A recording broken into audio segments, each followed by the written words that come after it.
নমস্কার বন্ধুরা, স্নেহবিশ্বাস দিল্লি চ্যানেলের আরও এক নতুন পর্বে আপনাদের সবাইকে স্বাগত জানাই। আজকে আমি কয়েকটা সেদ্ধ আলু দিয়ে এই দারুণ নাস্তার রেসিপিটি তৈরি করেছি।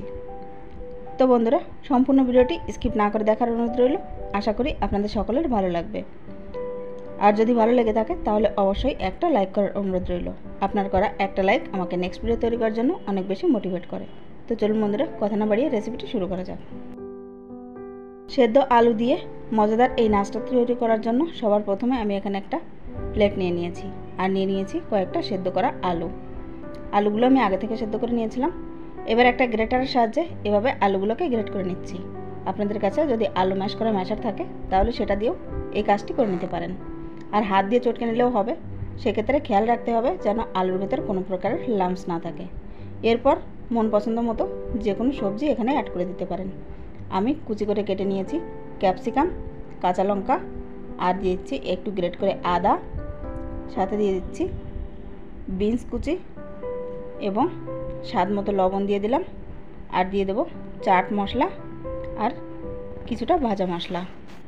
ভাজা মশলাটা এখানে আমি ধনে এবং জিরে শুকনো খোলায় টেলে তারপর পাউডার করে নিয়েছি। দিয়ে দিচ্ছি বেশ কিছুটা পরিমাণ ধনেপাতা কুচি।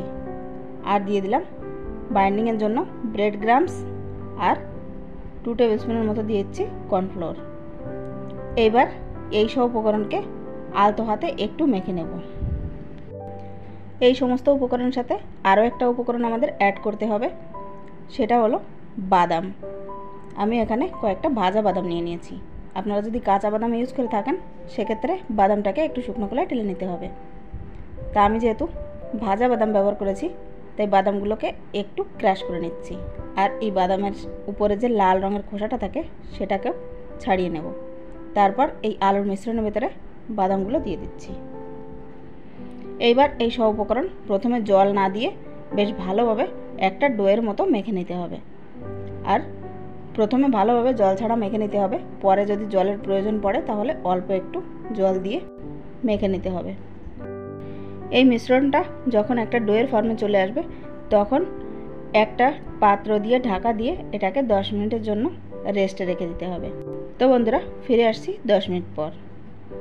তো দেখুন 10 মিনিট হয়ে গেছে, ডোটা মোটামুটি সেট হয়ে গেছে।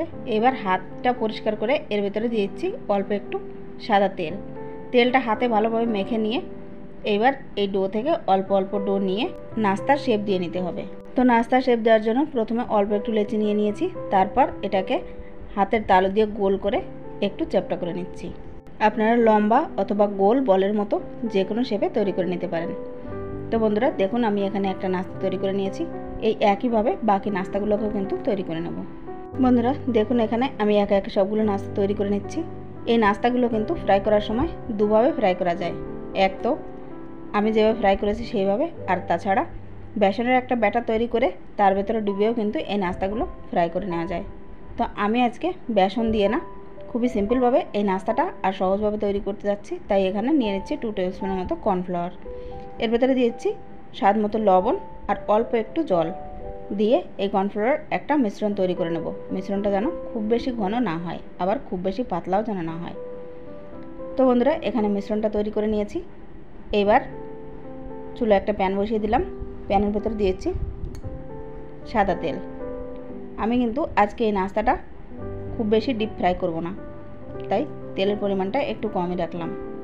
এরপর একটা করে নাস্তা নিতে হবে আর কর্নফ্লাওয়ার ব্যাটারের ভেতরে দিয়ে নাস্তাটাকে গরম তেলের ভেতর ছেড়ে দিতে হবে। আর এপিট ওপিট লাল করে নাস্তাগুলোকে বেশ ভালোভাবে ভেজে তুলে নিতে হবে। বেসনের ব্যাটার দিয়ে যদি এই নাস্তাটা তৈরি করে নিতে চান সেক্ষেত্রে বেসনের ব্যাটারটা একটু গাঢ় করে গুলে নিতে হবে আর তেলের পরিমাণটাও একটু বেশিই দিয়ে দিতে হবে, তাহলে নাস্তাগুলো বেশ ভালোভাবে ফুলে উঠবে। তো বন্ধুরা দেখুন, নাস্তার এক সাইড কিন্তু বেশ ভালোভাবে ভাজা হয়ে গেছে। এবার উল্টে দিচ্ছি, তারপর ভালোভাবে ভেজে তুলে নেব। ঝটপট এই নাস্তাটি তৈরি করে সন্ধ্যায় চায়ের সাথেও পরিবেশন করতে পারেন, অথবা বাড়িতে কোনো গেস্ট আসলে তাহলেও কিন্তু এই নাস্তাটি তৈরি করে চায়ের সাথে পরিবেশন করে নিতে পারেন। আমি আজকে এই নাস্তাটি টমেটো সসের সাথে পরিবেশন করে নিয়েছি। বন্ধুরা, আজকে এই সেদ্ধ আলু দিয়ে নাস্তার রেসিপিটি আপনাদের ভালো লেগে থাকলে অবশ্যই একটা লাইক করার অনুরোধ রইল। আজকের মতো এই পর্যন্তই। আবারও ফিরে আসবো একটা নতুন রেসিপি নিয়ে। ততক্ষণ পর্যন্ত সবাই খুব ভালো থাকবেন আর নিজের পরিবারের সাথে সুস্থ থাকবেন। ভিডিওটি শেষ পর্যন্ত দেখার জন্য আপনাদের সবাইকে অনেক অনেক ধন্যবাদ। নমস্কার।